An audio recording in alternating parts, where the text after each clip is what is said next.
They say that money doesn't grow on trees, but the truth is that the modern banking system creates currency far faster than trees can grow. Most people don't have a clue how currency is created. Economists and bankers make it sound so complex that people think they can't understand it. But I'm going to strip our monetary system down to its essence so that you can see the scam behind the curtain and just how it affects you. Every modern society creates currency in pretty much the same way. But since the US dollar is the majority of the world's currency, I'm going to use the United States as our example. It all starts when some politician says, "Vote for me and I'll make sure the government provides you more free stuff than my opponent will." But there's no such thing as a free lunch. So to provide that supposedly free stuff, the politicians vote for the country to spend more than its income. This is called deficit spending. To pay for that deficit spending, the Treasury borrows currency by issuing a bond. So what's a bond? If you think about it, a bond is really nothing but a glorified IOU. It's a pretty piece of paper with numbers printed on it that says, "Loan me $1 trillion today, and I promise over a 10-year period I'm going to pay you back that $1 trillion plus interest." But what you need to understand is that Treasury bonds are our national debt. These glorified IOUs are to be paid back by you and I and our descendants through future taxation. Therefore, when the government issues a bond, it steals prosperity out of the future so that it can spend it today. The Treasury then holds a bond auction, and the world's largest banks show up and compete to buy part of our national debt and make a profit on it by earning interest. You'll notice that as we move through this process, the big banks are there, taking a cut every step of the way. This isn't by chance, as you'll see shortly.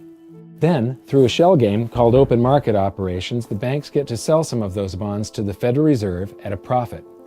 To pay for the bonds, the Federal Reserve opens up its big old checkbook and writes bad, bogus, counterfeit checks that should bounce because they're drawn on an account that always has a zero balance. There isn't one penny in there.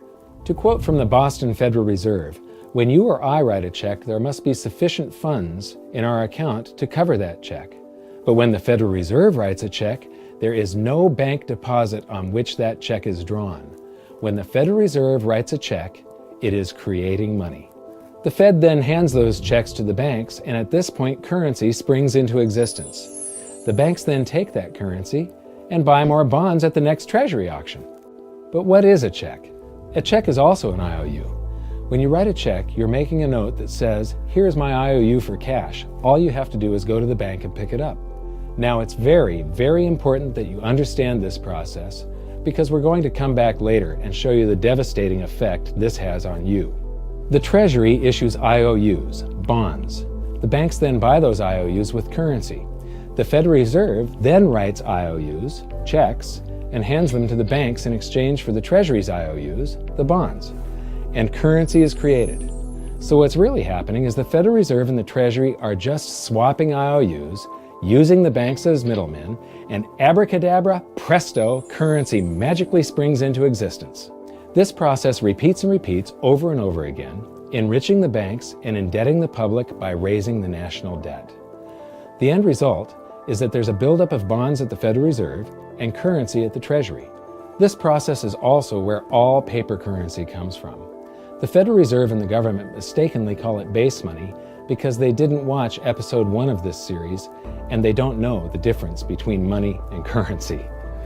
But I will correctly refer to it as base currency because it is not money. It is currency, and as we've learned, there is a big difference. Money has to be a store of value and maintain its purchasing power over long periods of time. We learned in episode 1 that earlier in our history, our paper currency was just a claim check. It was a representation for real money of intrinsic value, the gold and silver that was held on deposit at the Treasury. You could walk into any bank and slap your currency, like say a $20 bill, on the counter and redeem it for real money, a $20 gold piece. But now, this base currency that's piling up back here is really nothing but a receipt or a claim check on an IOU, that bond. So it's really nothing but a supply of numbers. The Treasury then deposits the newly created currency into the various branches of the government, and the politicians say, "Hey, thanks for that." And the government does some deficit spending on public works, social programs, and war. The government employees, contractors, and soldiers then deposit their pay in the banks. Now, this may come as a shock to you, but when you deposit your currency with the bank, you're not actually depositing it into an account to be safely held in trust for you. Instead, you're actually loaning the bank your currency, and within certain legal limits, they can do with it pretty much anything they please. This includes gambling in the stock market and loaning it out, at a profit, of course. Now this is where the machine of currency creation really gets cranking, because this is where something called fractional reserve lending comes into play. Fractional reserve lending is exactly what it says. The banks are allowed to reserve only a fraction of your deposit and loan the rest out. Although reserve ratios may vary, I'm going to use a 10% reserve ratio as our example. If you deposit $100 in your account, the bank can legally take $90 of it and loan it out without telling you. The bank must hold $10 of your deposit in reserve just in case you want some of it. These reserves are called vault cash. But why does your bank account still say you have $100 if the bank has stolen $90 of it? Because the bank left IOUs it created, called bank credit, in its place. Now I know this sounds crazy, but here it is in black and white from the Fed. Commercial banks create checkbook money when they grant a loan simply by adding new deposit dollars in accounts on their books in exchange for a borrower's IOU. These are nothing but numbers that the banks type into their computers. And even though these bank credit IOU numbers are very different from base currency numbers, because they only exist in computers, they are still currency. So now there is $190 in existence. Now, the reason people take out loans from the banks is to buy something. They're going to buy a house or a car or something like that. So the borrower takes the $90 that the bank loaned to him from your account, and he pays the seller of the item. But then the seller deposits that currency into his account, and his bank loans out 90% of that and leaves bank credit numbers in its place. So now there's $271 in existence. This process repeats and repeats until under a 10% reserve ratio, an initial deposit of just $100 can create up to $1,000 of bank credit, all backed by $100 of vault cash, just 10%. But as I said, reserve ratios vary wildly. On some deposits, it's 10%, on others, it's 3%, and on some forms of deposits, reserve requirements are 0. The result is that the expansion of the currency supply by the banks is far greater than even this example would lead you to believe. So once again, when currency is deposited in the banks get to lend it out, and then it gets redeposited and relent, redeposited and relent, redeposited and relent over and over again, creating bank credit all the way. This is where the vast majority of our currency supply comes from. In fact, 92 to 96% of all currency in existence is created not by the government, but here in the banking system. Now, massive amounts of currency spewing into society may at first sound like a fun idea. That is, until you remember one of the most important hidden secrets of money from episode 1, that the prices of everyday goods and services act as a sponge on an expanding currency supply. The more currency we have, the more prices rise. This is where inflation comes from. The true definition of inflation is an expansion of the currency supply. Rising prices are merely the symptom. So our entire currency supply is nothing but a couple of bucks whipped up in this hocus-pocus scam where the Treasury and the Federal Reserve swap glorified IOUs, and a bunch of numbers that the banks just type into their computers. That's it. That's our entire currency supply. It's nothing but a supply of numbers. Some of them printed, most of them typed. And there is nothing else. But if you thought that was crazy, get ready to enter the twilight zone of modern economics. We work for some of that currency supply. True wealth is your time, but we trade away moments of our lives, hour by hour, day by day, and year by year, for numbers that somebody printed on pieces of paper or just typed into a computer. Now those numbers represent our blood, sweat, tears, labor, ideas, and talent. We are what gives the currency its value. But here comes the really cruel joke. We work hard so that we can save some of that currency, so that we can pay the tax collector in the United States, it's known as the IRS, They then turn it over to the Treasury so that the Treasury can pay the principal plus interest on that bond that the Federal Reserve bought with a check drawn on an account that has nothing in it. Now let's do a recap on this section, because this is where the system begins to rob you and I on a massive scale.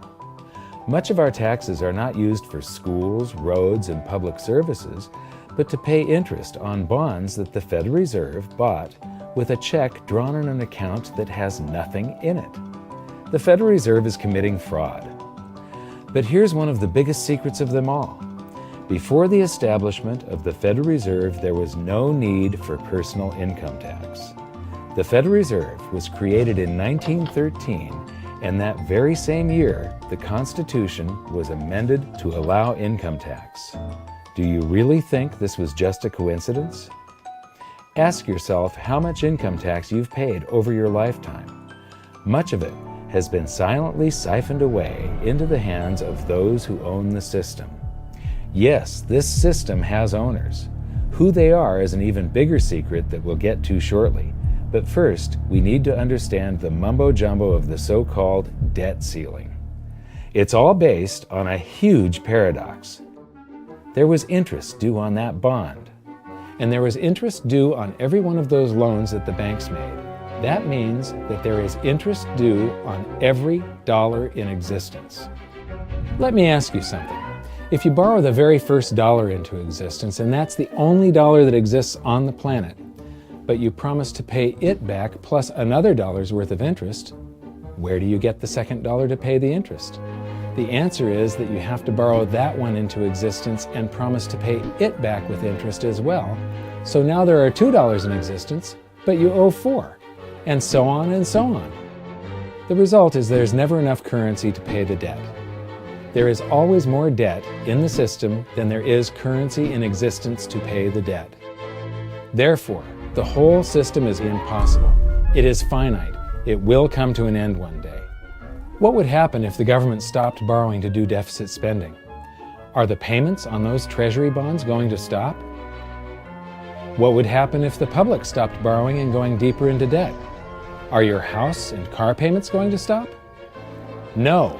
There is a payment due every month on the principal plus the interest on every dollar in existence, and those payments do not stop.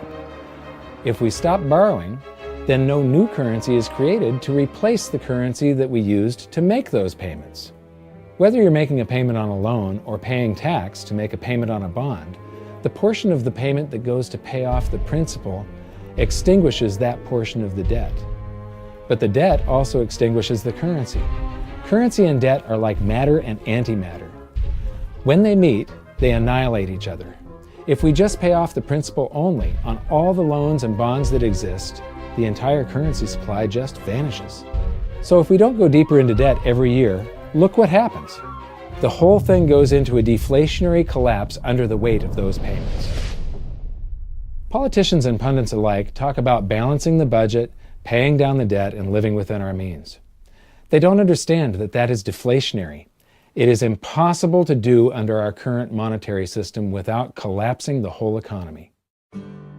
This is why any talk of a debt ceiling is not only ridiculous, it's delusional.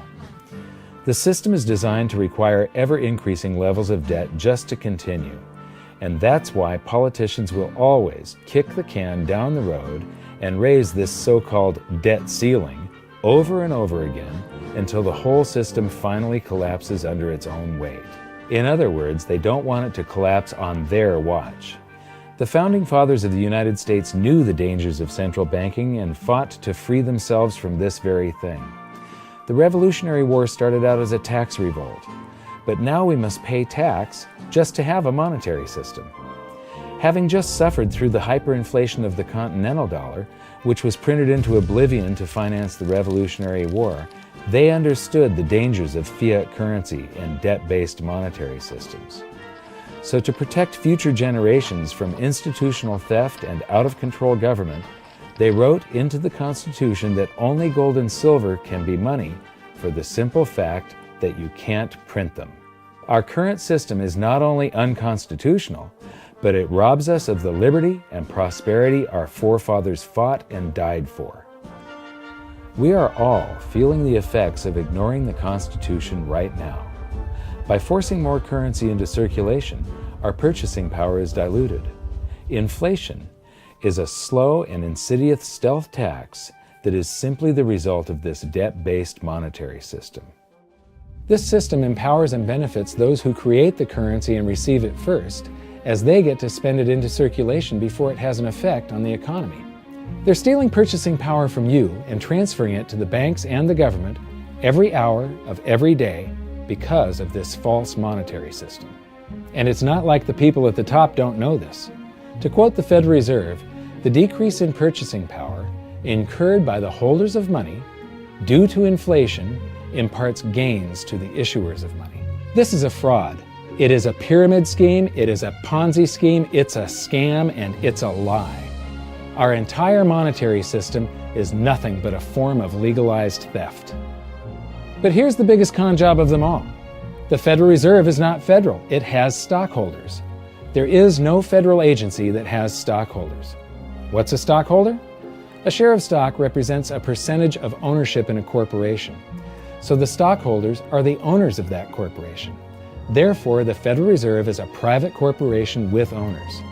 And you can see it for yourself if you go to the Federal Reserve's website, and it will say, the stockholders receive an annual dividend of 6%. Now we know that the stock in the Federal Reserve was originally issued to the largest banks in the United States. But because of mergers and acquisitions through the years, you can't actually trace who owns the stock in the Federal Reserve. That's a very closely guarded secret. My guess would be that the owners are those primary dealers, the banks that get to make a profit by selling part of our national debt, those bonds, to the Federal Reserve, who buys them with a check from nothing. Then we pay tax to pay the principal and the interest on those bonds so that the Federal Reserve can pay the banks a 6% dividend.